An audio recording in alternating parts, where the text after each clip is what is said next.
আপনারা যখন কোনো সময় সেকেন্ড হ্যান্ড গাড়ি কিনছেন, আপনি তো ফার্স্ট হ্যান্ড কিনছেন না, ধরেন যারা কিনছেন সেকেন্ড হ্যান্ড গাড়ি, তো সেই সময় জানেন না যে সিট বেল্ট আমাদের যে চেঞ্জ হয়েছে কি হয়নি।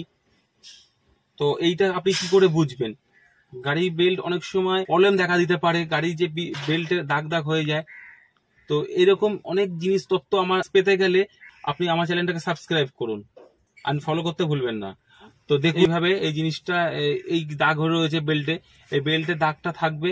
আর এই বেল্টে দাগ হয়ে গেলে ভাববেন বেল্টটা ড্যামেজ হয়ে গেছে, প্রোটেকশন এটা অন্য বেল্ট আছে। এই বেল্টের সাথে দেখুন এই যে লেভেল নাম্বারটা থাকে, এই নাম্বারটা আর সাইডে যে গেটের পাশে থাকলো। তো এই জিনিসটা এইভাবে আপনারা চেক করবেন, চেক করলে বুঝতে পারবেন যে গাড়ি এটা চেঞ্জ করা হয়েছে। আর বেল্টে এরকম দাগ আসলে এটাকে চেঞ্জ করে ফেলবেন। সিট বেল্টটাকে আপনি চেক করে নেবেন, সিট বেল্টে এরকম প্রবলেম হলে অবশ্যই চেক করবেন, এগুলো দেখে নেবেন, মেকানিকের কাছে গিয়ে ঠিক করে নেবেন, যাতে অ্যাক্সিডেন্টের চান্স খুব কম থাকে। তাহলে অ্যাক্সিডেন্টের চান্স কিন্তু বেড়ে যাবে, আপনারা সাবধান হয়ে যান তার আগে। Thank you for my video watching. Thank you.